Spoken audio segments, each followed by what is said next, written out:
Hello, it's Ashley with At Home with Ashley, and this week we have a very fun project. So we redid my laundry room a few years ago, and when we did it, we were on this timeline with a brand, and we ended up having to build like an exterior wall. So as you can imagine, that messed up our timeline. So instead of tiling the floor, I just painted it because I was like, we just need to have this done. I need to be able to do laundry again. So that's what happened, and the painted floor was very cute at the beginning, but because the floor is not flat, it has like divots in it, dirt goes in and gets stuck to it. And I just swept and mopped and vacuumed and scrubbed the floor today, and you can see how gross and disgusting it is. So I'm tired of living with this painted floor that always looks nasty. So we are going to tile it, and we're not just going to do any tiling. We are going to do a mosaic. So first up, my husband needs to grind down the floor. So there's a section where there's like a hump, and because of that, that makes, putting down tile very difficult. So he needs to get that down. And then we also need to rough up all the paint so that the thin set will adhere to the floor. I think it would either way, but just to be safe, we're gonna rough it up, and that's where we're starting. Hi, okay, we've been working on the mosaic floor. Let me bring you up to speed. So Preston grinded the floor, and when he took off that hump I showed you, he also took off all the paint. I thought he was just gonna rough it up, but the rainbow paint is gone. I loved it while it lasted, besides the fact that it could never get clean. And so once he cleaned that all up, we decided to start dry fitting it. So that's when you just bring in the pieces of mosaic. It comes in 3 pieces, and we carried them in the room and saw, what do we have to cut away so that this will fit? Because I live in an old house. This laundry room once used to be the back porch. And so because I have a 1905 house, like nothing's straight. So I ordered the mosaic to fit in the biggest space. Like I was like, okay, so this area is 12 inches some places, 11 inches some places, make it 12 inches, if that makes sense. And so I knew we'd have to cut it away, and it was kind of a pain. We both were kind of like, maybe we should have ordered it for the smallest spot it would have fit in and then filled in the edges. That's what we wish we would have done. But instead, we took an X-Acto knife and cut out any of the extra tile so that all 3 pieces fit in with my wonky room. It took a few hours. It was kind of a pain. But once it was laid down, it looks good, and I'm getting so excited to actually have it in the room because it's a piece of art. We took the mosaic out, and then my husband decided we needed to do a layer of thin set before we could actually lay down the floor, because as you remember when you saw the messy videos of my floor, there were some divots. That's where all the dirt was going in, and they were big enough we were worried the little pieces of the mosaic would fall into them. So he's just using the thin set to do a layer on there so that we have like a level base on the floor. So that was our day. We need to let the thin set dry overnight, and then tomorrow we can actually lay the floors.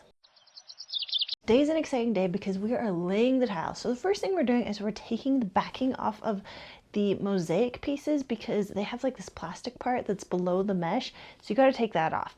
When we did our bathroom, I forgot to take it off on one, and we put it down. We had to take it off all covered and thin set. It wasn't good.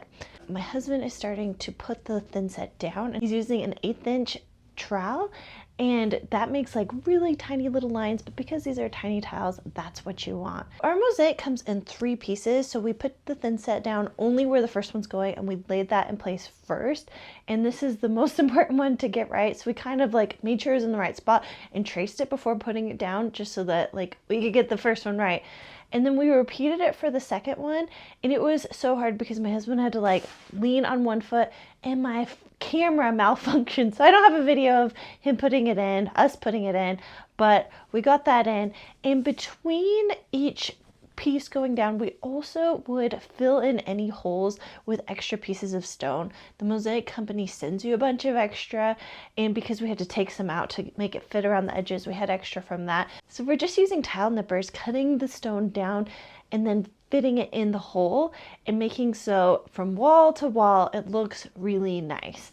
Last we put in the 3rd piece, and this one had a ton that we needed to fill in, so that just took a while, but it's also kind of like doing a puzzle that you can create yourself.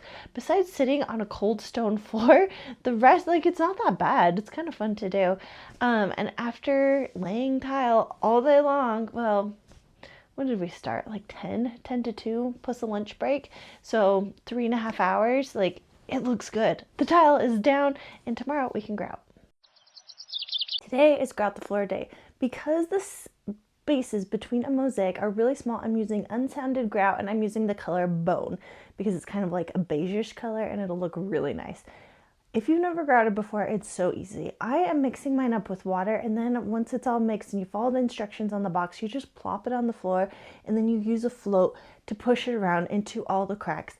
So even though it's like really simple, it's also kind of tiring because you're literally using your like body strength to push the grout into every gap and going across the whole floor. What I like to do is I do that part where you just like are putting in the gaps, and then my husband comes back like 20 minutes later with a wet sponge and cleans up the excess. And then a few hours later, after it's dried, we can go in with a microfiber cloth and clean all of that up. And now all we have to do is wait and do some touch-ups on the trim in this room, and I can show you a reveal. We haven't worked on this room in 5 years. So because of that, like the baseboards were a little beat up. Everything just needed like some cleanup. We're better at DIY now. So my husband like refilled all the holes so that you won't like see a slight divot where the nail holes were. One spot we had a problem, our washing machine went out. So we switched it out, and him and I just tried to put it in place, and it was too heavy, and I kind of like messed up the baseboards. But it's the same baseboards we have in our whole house.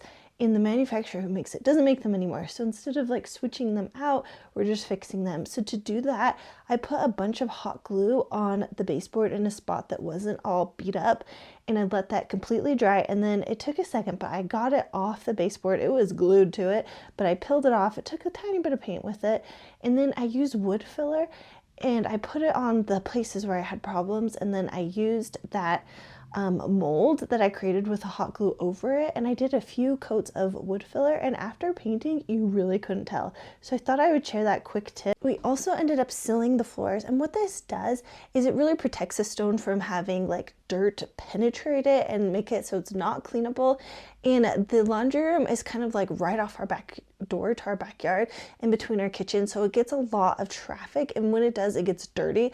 So it's a really good idea to seal it. So we just poured the sealer down and used a paintbrush to get it onto everything and let it dry for 24 hours. The floors are done in here, and since we've done a new coat of paint everywhere and it's all clean and pretty, I thought I would show you.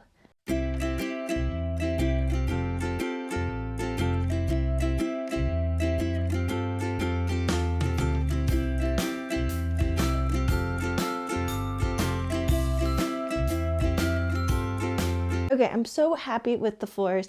One thing I've been thinking about as I did this was we didn't have the time, we didn't have the expertise, we didn't have the money to do fancy floors 5 years ago, and it kind of like worked out because now we have some really nice floors there was no way we could have done before, and it also gave us a chance to just like bring everything up and freshen it up, and now it feels like a whole new room.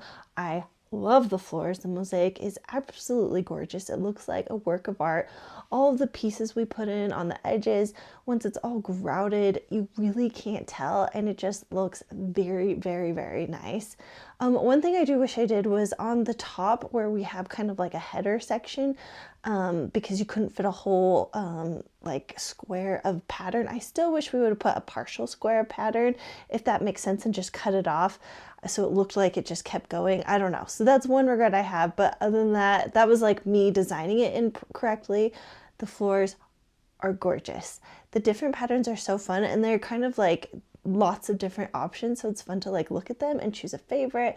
And I just think they look really good. So if you ever have a floor, like I've done this in my bathroom and now in my laundry room, that you like want to elevate a mosaic, oh my gosh, it's so amazing.